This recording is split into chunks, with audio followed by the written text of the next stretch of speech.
Hello and welcome everyone to Quick Album Reviews. I'm the Vomit, CJ Metal, and today I'm containing chunks of Buried Deep in a Bottomless Grave by Witch Vomit. Before I begin this review, I actually have a question for y'all. How can one be buried if there is no bottom to the grave? When I think of buried, I think of dirt being thrown on top and covering a body. However, if it's bottomless, how can dirt cover the body and then thus be considered buried?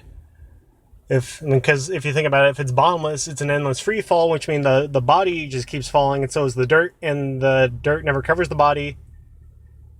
Maybe I'm thinking way too much about this, but yeah, just something to think about. So this album was released in 2019, and it is another great addition to the death metal albums that have come out this year as well. And this is actually Witch Vomit's debut album, so I have to say they're off to a good start.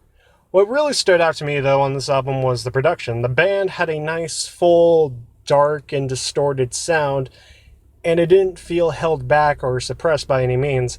I mean, I really think that can be contributed to all the members really playing a role in that full sound.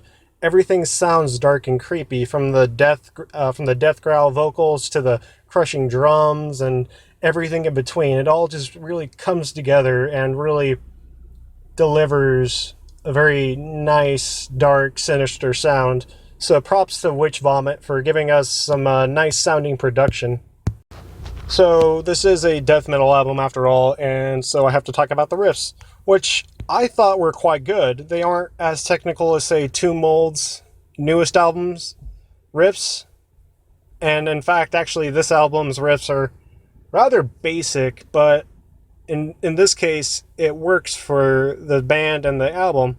The whole point of this album, at least to me, is to give the listener a very full-sounding, dark death metal album. And I think the band really brought that, especially with like these kind of more basic riffs, because I think if they were any more complex or technical or anything like that, I feel like the dark sound that we got on this album would have been less apparent, things like that. I don't think it would have worked as well if the riffs on here were any more complex. So if you're looking for a good dark death metal album that was released this year, I suggest checking out this album. I'm going to give it a 9 out of 10. While I don't think it is necessarily perfect, it is an excellent start for this band, who I hope really brings more of this death metal into the future. And yeah, that's all I have for this review. Hope you all liked it, and thanks for listening. Don't forget to like and subscribe, and make sure you tell a friend to do the same. And I will see you at the next review.